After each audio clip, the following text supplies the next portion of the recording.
Good morning sir. Good morning.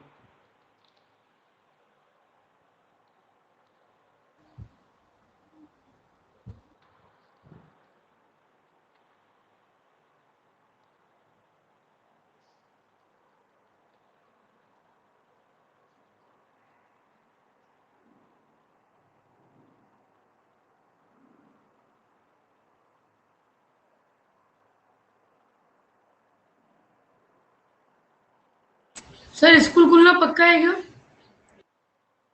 अभी तक तो पक्का ही है।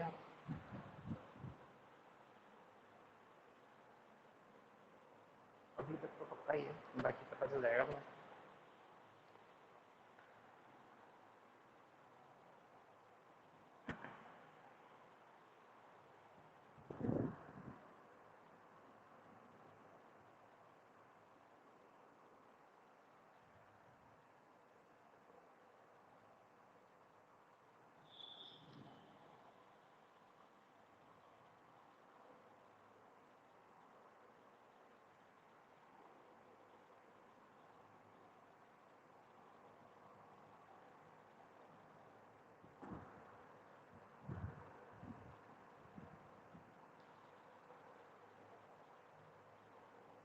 देखो कौन सी एक्सरसाइज की क्वेश्चन कर लिए तुम लोगों ने। Exercise 3.4 I think. हाँ, एक्सरसाइज 3.4 में कोई डाउट है क्या तुम लोगों को? Anyone of you?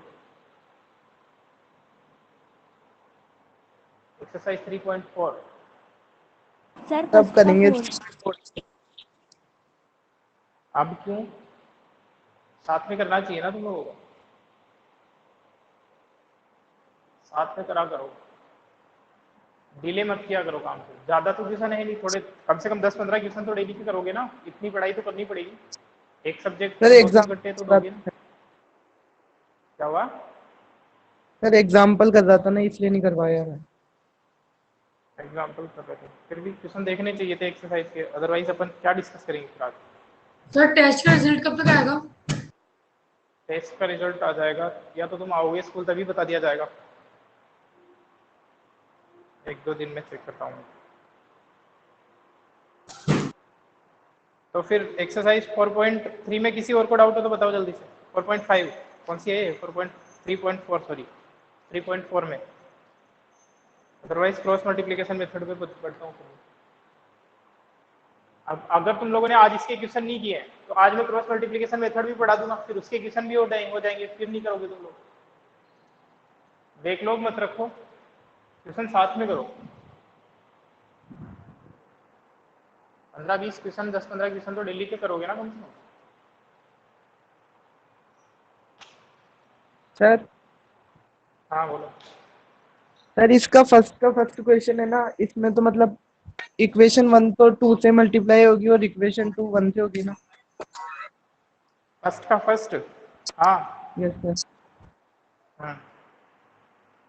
अगर एक्स एक्स के सर एक कोफिशिएंट को बार इक्वल बनाना सेकंड है का तो फिफ्थ बताओ ना। सेकंड का फिफ्थ।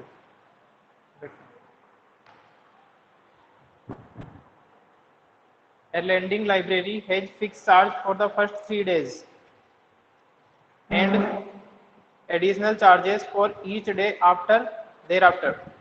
सरिता पेट, ये तो कल अपन ने जो क्वेश्चन किया था उसके जैसा ही है ना लगभग।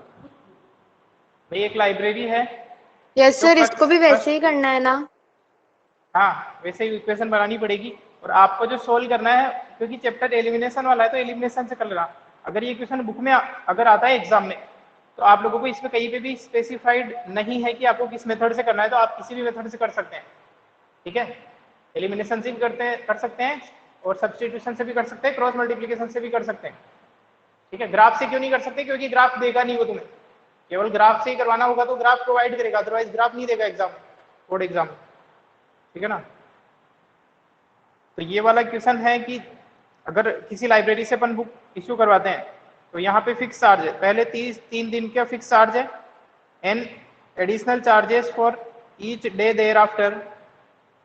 कोई हर दिन का चार्ज दे रखा है अपन, पर जो फिक्स चार्ज है 3 दिन का, फिक्स चार्ज जो है 3 दिन का, वो तो कितना मान लेंगे? 100 रुपीज मान लेंगे। इसके बाद में सरिता ने कितने पे किए और हर दिन का जो चार्ज है इसके बाद 3 से आगे वाले दिन के लिए, 3 दिन तक तो कितने लगेंगे? अगर कोई मेंबर मान लो 3 दिन के लिए ही लाइब्रेरी ज्वाइन कर रहा है, 3 दिन ही जा रहा है, तो उसको कितने रुपए देने पड़ेंगे? केवल ₹X देने पड़ेंगे, क्योंकि फिक्स चार्ज वही है ना। And additional charge for each day thereafter. और 27 रुपए दिए किसने? सरिता ने। A book kept for 7 days। तो इसकी इक्वेशन बताओ मेरे को सरिता के लिए। यहाँ पे थोड़ा सा चेंज है इस इक्वेशन। सरिता के लिए किस तरीके की इक्वेशन बनेगी? सरिता ने कोई बुक जो रखी है वो 7 days के लिए रखी है, तो इसको कितने रुपए देने पड़ेंगे? अगर ₹X तो फिक्स चार्ज है 3 दिन का। Sir x plus 4y equal to 1। हाँ, यहाँ पे अपने को x प्लस 4y करना है, ना कि 7y करना है, क्योंकि 7 दिन का y रुपीज नहीं लगेंगे। पहले 3 दिन का तो फिक्स है, उस 3 दिन में आप चाहे 1 दिन रखो या 2 दिन रखो या 3 दिन रखो, x रुपए देने पड़ेंगे आपको, ठीक है ना। इसके बाद में 4th डे रखते हो तो फिर y रुपीज पर डे के हिसाब से देने पड़ेंगे। इस तरीके से इक्वेशन बन जाएगी, ठीक है। तो आप लोग करना, अपन क्रॉस मल्टीप्लिकेशन मेथड देखते हैं आज। इसके बाद वैसे भी 2 दिन की छुट्टी भी आ जाएगी तुम लोगों के, तो सारा जो भी बैकलॉग है, जितने भी क्वेश्चन बाकी हैं वो सारे कवर कर लेना, ठीक है ना। क्रॉस मल्टीप्लिकेशन मेथड देखते हुए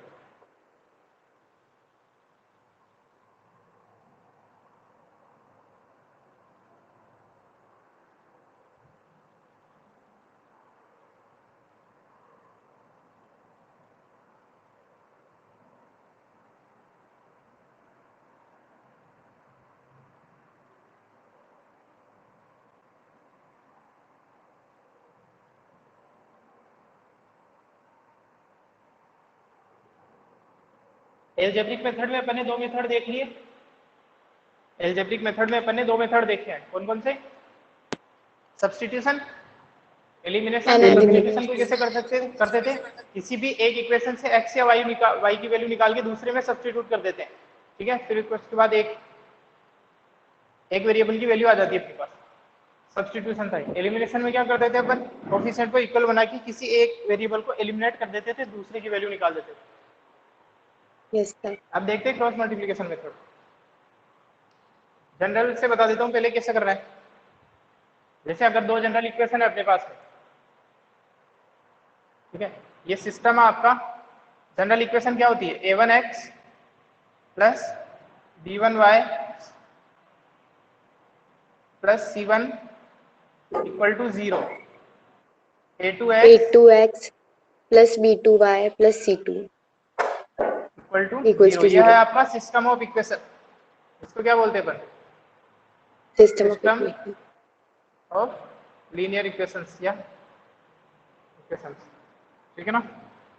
अभी सिस्टम का सॉल्यूशन निकालने है मेरे को क्रॉस मल्टीप्लिकेशन से, समझना। इस तरीके से अरेंज कर लेंगे। इस मेथड के लिए याद रखना, राइट साइड में 0 ही रखना है, सबको एक तरफ ले आना, सबको LHS में ले आना। जो भी नंबर दे रखा है RHS में केवल 0 रहेगा, सबको इधर ले आएंगे। इस तरीके से अरेंज कर देंगे। अब देखो क्या करना है, इस तरीके से लिखना है मेरे को। x upon equal to y upon equal to 1 upon, ठीक है। x अपॉन यहाँ पे कुछ लिखेंगे upon quantity, y upon 1 upon, ठीक है। इस तरीके से करना है स्टार्ट। अब इनके नीचे क्या आएंगे वो समझते हैं। देखो कुछ भी नहीं किया है अभी तक। 2 इक्वेशन है अपने पास, जो वेरिएबल है उनके नाम लिख देंगे। यहाँ पे x y वेरिएबल तो x upon equal to y upon equal to 1 upon, यहाँ 1 अपॉन आएगा। अब देखो x वाले के नीचे क्या आएगा? x वाले के नीचे आएंगे इस तरीके से, जो x वाले कोफिशिएंट वाला जो टर्म है इसको छुपा लो।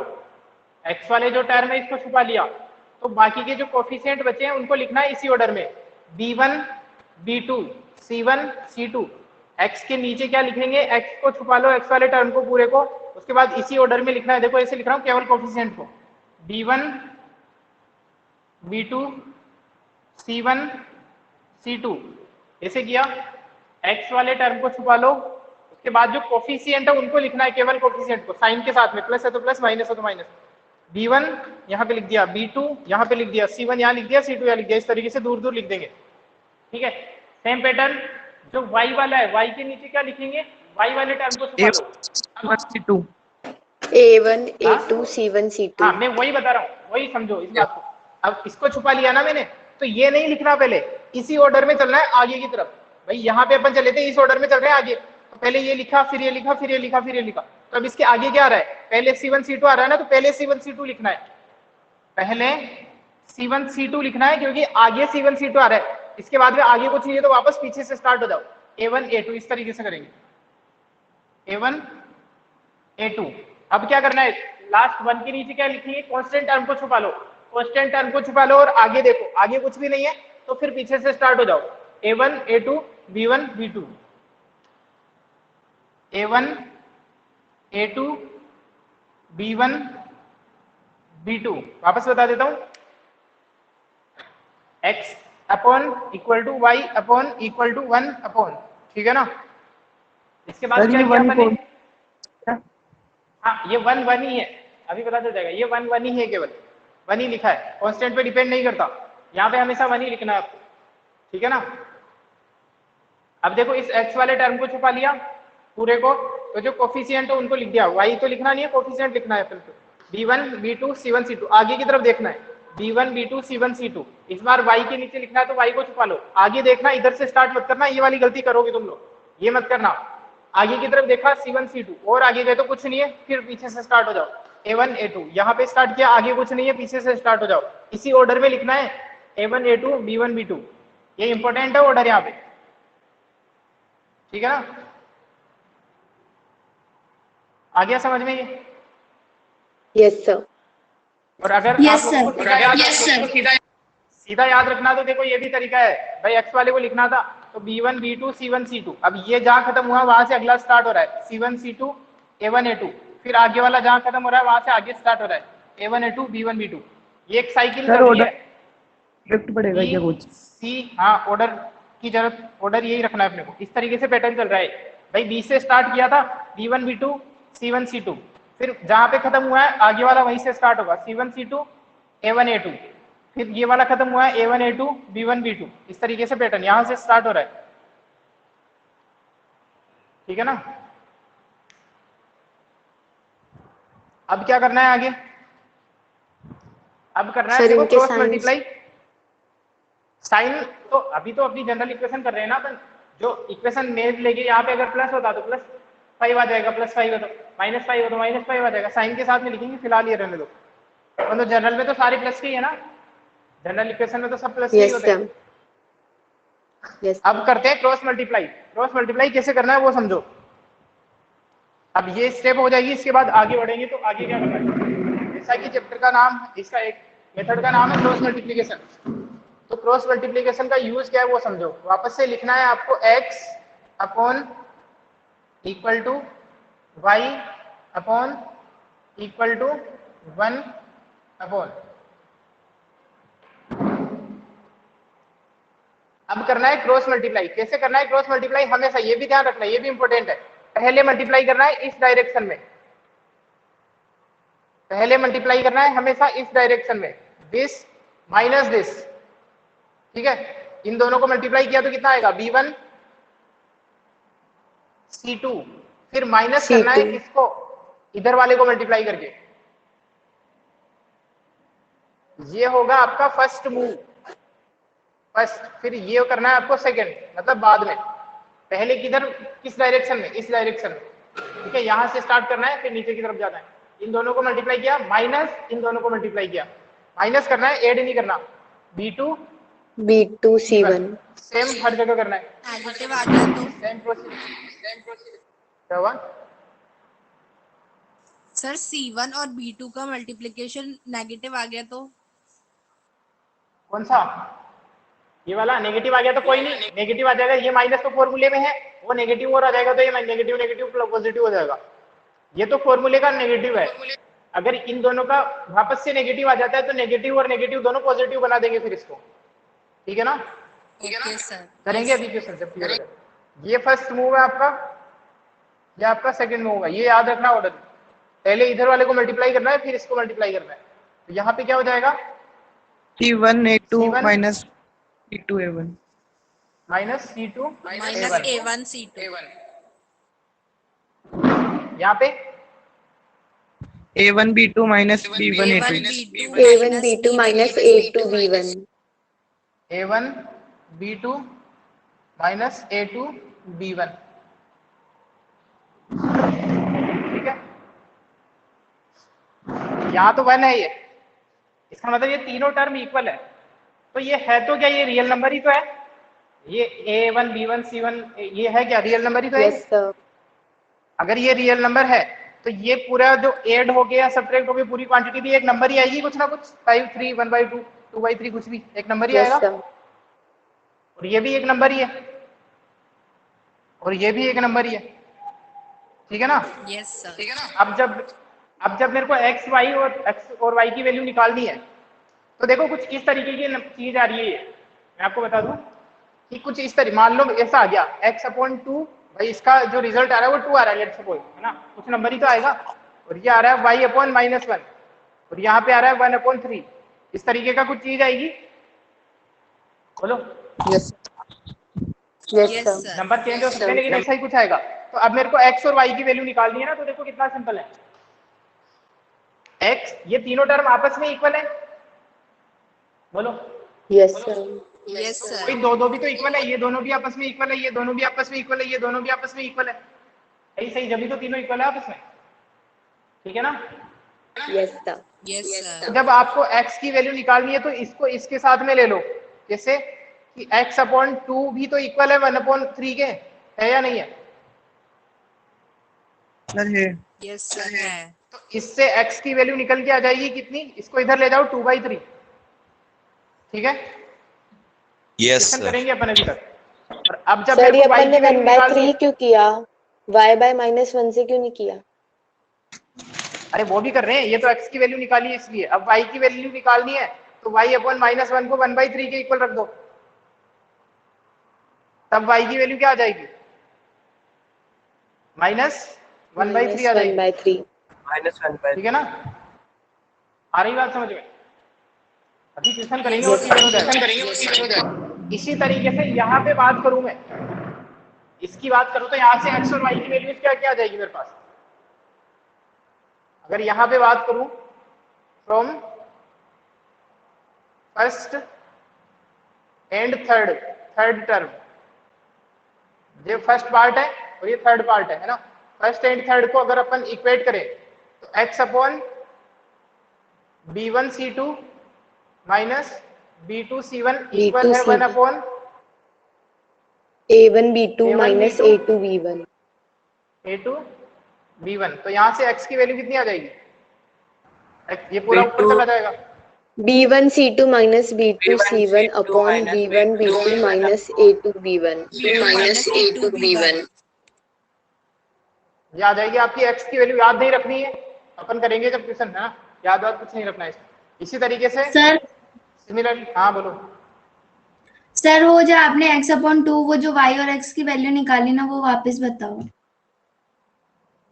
पहले इसको देखो, फ्रॉम सेकंड एंड थर्ड, अगर सेकंड और थर्ड को कंपेयर करूं तो y की वैल्यू कितनी आ जाएगी, डायरेक्ट बता दो। C1 A2 C1 A2 minus C2 A1 upon A1B2 minus A2B1. ये y की वैल्यू आ जाएगी, ठीक है। अब देखो ये तो मैंने एक एग्जांपल लिया है कि एक नंबर ही तो होगा कुछ, ये कुछ ना कुछ नंबर ही होगा। तो x/2 एक एग्जांपल लिया है अपन इसको एक्सप्लेन करने के लिए। x/2 y/-1 1/3 इस तरीके से आ गया, ठीक है। तो अब मेरे को x y की वैल्यू निकालनी है। सॉल्यूशन का क्या मतलब होता है सिस्टम के, x y की वैल्यूज निकालना, वेरिएबल की वैल्यूज निकालना। तो ये तीनों टर्म आपस में इक्वल है, इसका मतलब दो भी आपस में इक्वल है। a = b = c, इसका मतलब a b के भी इक्वल है, a c के भी इक्वल है, c a के भी इक्वल है, c b के भी इक्वल है, ठीक है ना। तो जब मेरे को x निकालना है तो इस वाले टर्म को जब इसके साथ इक्वेट करूंगा मैं, तो x/2 इक्वल करूंगा 1/3 के साथ में, तो x की वैल्यू निकल के आ जाएगी जैसे ही क्रॉस मल्टीप्लाई करूंगा 2/3।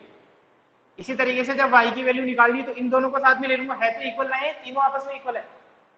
तो ये जब इक्वल है तो y/-1 = 1/3। तो y की वैल्यू निकालनी है तो -1 को इधर भेज दो तो -1/3 आ जाएगा। आया समझ में? Yes sir. ठीक है, ये एग्जांपल के लिए था, इसको इसके साथ में नोट मत कर लेना, इसका स्क्रीनशॉट लो, फिर क्वेश्चन करते हैं अपन cross multiplication method. Yes, sir, ले लिया.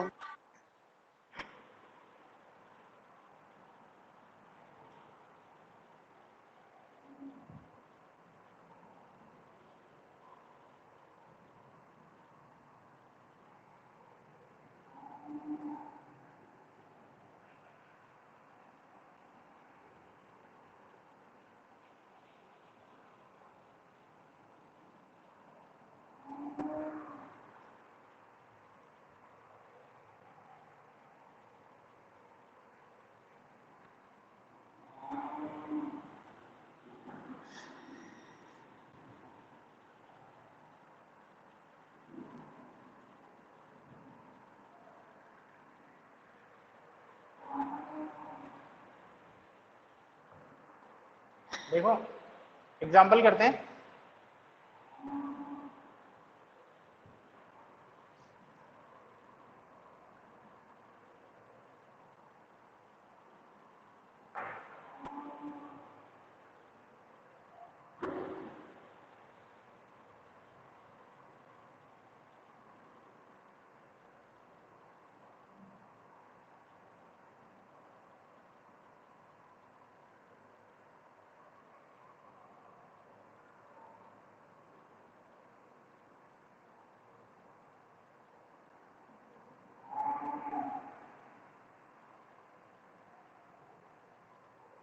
ये दो इक्वेशन है क्रॉस मल्टीप्लिकेशन मेथड से, इसमें एक्स और वाई की वैल्यू निकालनी है अपने को।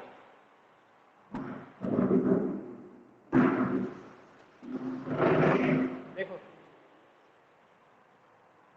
ऐसे करते हैं, x upon y upon equal to 1 upon, Yes, ठीक sir. है। बताओ यहाँ पे क्या आएंगे?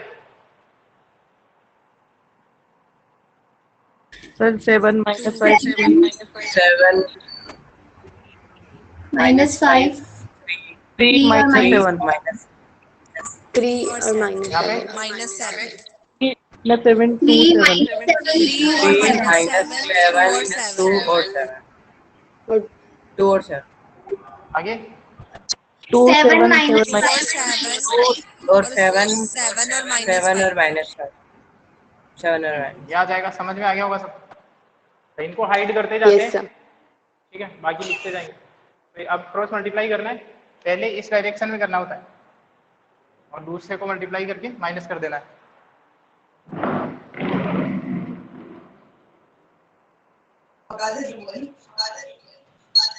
इन दोनों को मल्टीप्लाई किया तो कितना आ जाएगा? पहले लिख देता हूँ मैं 7 इंटू -7। ये वाला तो माइनस फॉर्मूले से है, इसको तो याद रख लेना। ये वाला जो माइनस आता है ये फॉर्मूले से आया है। अब मल्टीप्लाई करो -5 को 3 से, तो लिख देता हूँ मैं एक बार -5 इंटू 3, ठीक है। 3 इस माइनस को ध्यान रखना, और ये वाला माइनस फॉर्मूले से आया है। y अपॉन, इसको मल्टीप्लाई किया 3 इंटू 7 7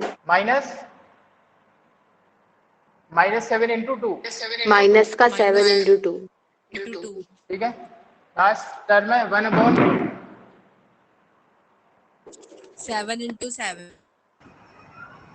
2 इंटू माइनस का 5 7 into 7 पहले 7 इस इंटू डायरेक्शन में, ठीक है ना। इसके बाद सोल्व कर लो इनको। x अपॉन ये हो जाएगा -49, माइनस का -49 और ये हो जाएगा माइनस प्लस का 49 15 15 equal to y upon 21 minus plus 14 21 minus plus का 14 प्लस हो जाएगा +14 1 अपॉन -10 माइनस का 49 10 10 माइनस 10 49 49 x अपॉन कितना आ जाएगा यहाँ पे? -34 तो माइनस का minus 34 35 यहाँ कितना आ जाएगा? 35 35 माइनस का -69 39 -39 -59 यस सर ठीक है ना। अब लिख देंगे फ्रॉम फर्स्ट एंड थर्ड। पहले तो फर्स्ट थर्ड को साथ में लेना है, फिर सेकंड थर्ड को साथ में लेना है। तो जब फर्स्ट को थर्ड के साथ में लिया तो ये आ जाएगा x upon -34 equal to 1 upon upon -59 -59, ठीक है। तो माइनस से माइनस कैंसिल हो जाएगा, इधर लेके Yes, जाओगे sir. तब minus Yes, minus sir. Cancel हो जाएगा ना, यहीं पे कर दो। तो x कितना आ गया? 34 34 अपॉन 59 और from second and third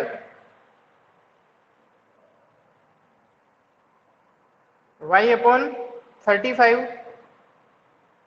equal to 1 upon -59। -59 तो y इक्वल टू कितना आ जाएगा? माइनस 35 बाय -59 -35 upon 59 तो ये x और y की वैल्यूज आ गई अपने पास, ठीक है ना। तो this was your cross multiplication method.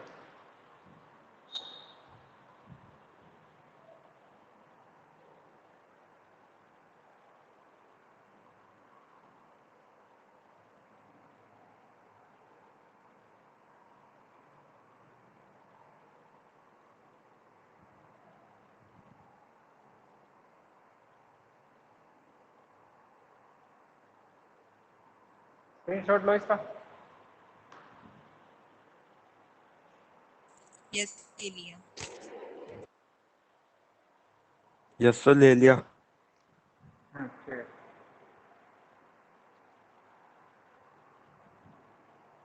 और एग्जांपल करवाना है इसका या काफी है? यस सर, एक और करवा दो। सर करवाना है। सर काफी है। ठीक है, एक और बताओ। चलो करवा देता हूँ।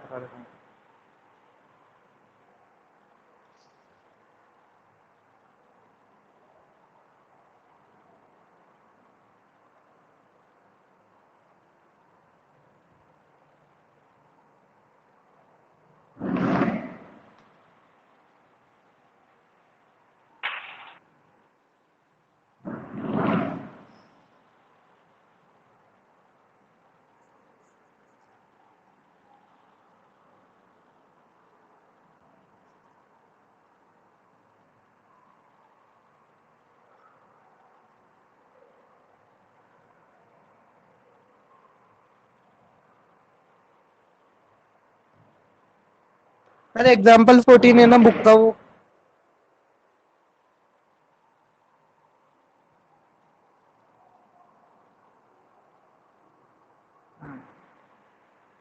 देखो एग्जांपल 14 क्वेश्चन पढ़ता हूँ पहले। From a bus stand in Bangalore, if we buy 2 tickets to Malleswaram and 3 tickets to Yaswantpur, the total cost, ये तो easy है ना, total cost is 460. But if we buy 3 tickets to Malleswaram and 5 tickets to Yaswantpuram, the cost is 74. Equation बताओ आप ही लोग मेरे को। भाई बेंगलोर से मल्लेश्वर जाने का जो टिकट है उसको मान लो x रुपए, एक टिकट की प्राइस, ठीक है ना। बेंगलोर से मल्लेश्वरम का जो टिकट है, एक टिकट की प्राइस है x रुपीज, तो 2 टिकट की प्राइस कितनी हो जाएगी? 2x 2x 2x and 2x y जो बेंगलोर से यशवंतपुर की टिकट है उसकी एक टिकट की प्राइस 22 रुपीज मान लो, तो 2x + 3y = 46, ठीक है ना। 46 और 3x + 5y = 74, ठीक है, सर। हो जाएगा। यस सर, चलो हो करें, जाएगा। करके बताओ इसको, ये तो सोल्व हो ही रखा है तुम्हारी। यस सर, इसको करके बता। सर सोल्व कर दो।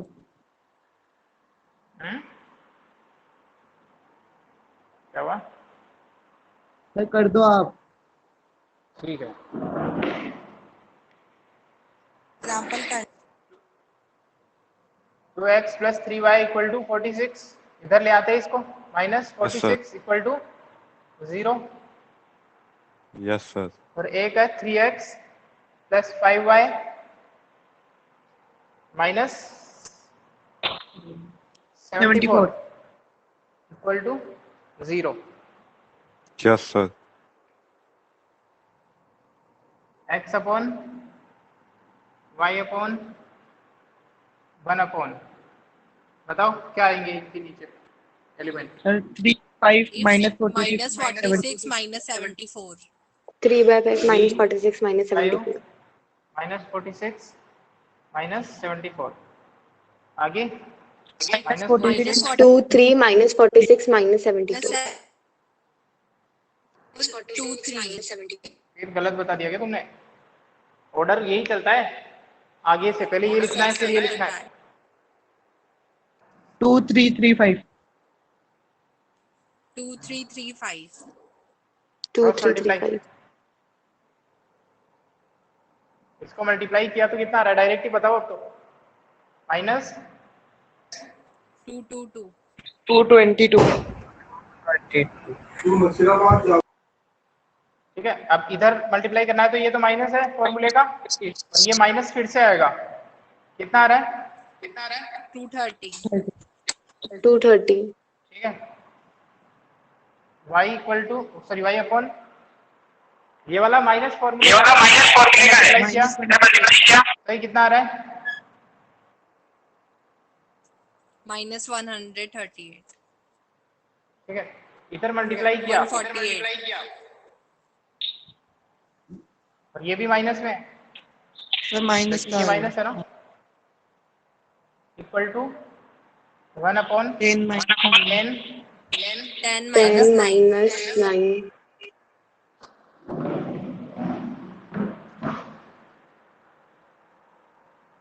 तो ये आ गया x upon -2 plus 2 3 0 equal to y upon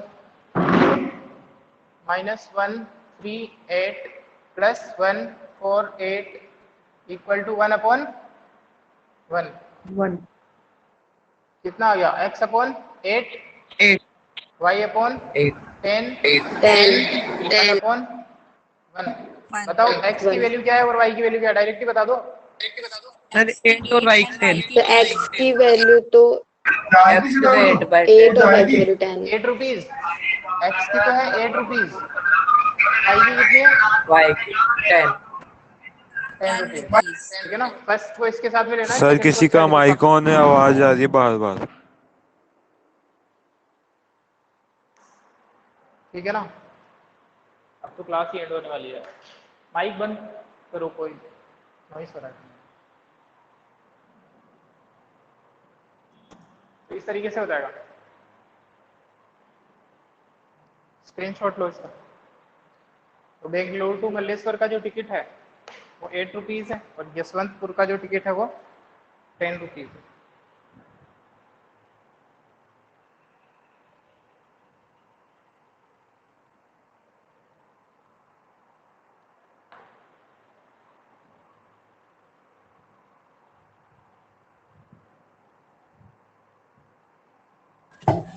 ले लिया सर।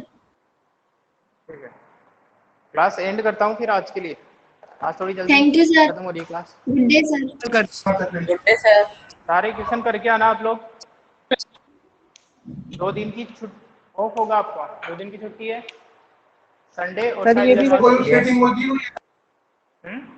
हुआ? 3.7 भी करे क्या? 3.7 कौन सी है?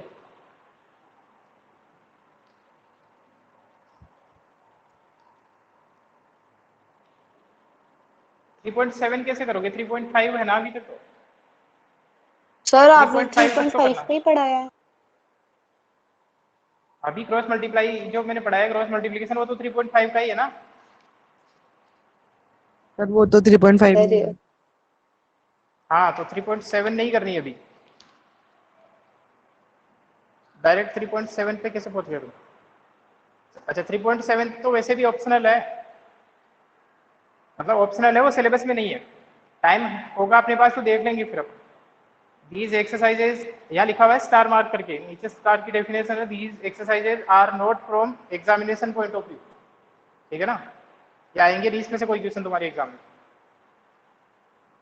सर एक बार कोर्स कंप्लीट होने के बाद में कुछ क्वेश्चन इनमें हाँ, से भी फिर बाद में देखेंगे अपन जो एक्स्ट्रा चीजें इसमें दे रखी है। 3.5 के हर एक एग्जाम्पल, और आप लोग जो नोट्स चेक करवाने के लिए भेज रहे हो उसमें कंप्लीट ही नहीं है कई बच्चों के, तो किसी के सेकंड चैप्टर तक ही है। जितना कम से कम अगर पढ़ाया है, जहाँ तक कम से कम 1-2 क्लास पीछे तक का हो तो फिर भी समझ में आता है। कई बच्चों के तो सेकंड चैप्टर तक ही फर्क है, थर्ड स्टार्ट ही नहीं किया है किसी ने। नोट्स एंड टू एंड जैसे स्क्रीनशॉट लेते हो, क्लास ये स्कूल खत्म होने के बाद 1 घंटे में या आधा घंटे में जितना भी टाइम लगता है उससे जल्दी से नोट कर लो उनको। ऐसा नहीं है कि जब डेट अनाउंस होगी कॉपी चेक करने की तब उसको छाप देंगे। Yes sir.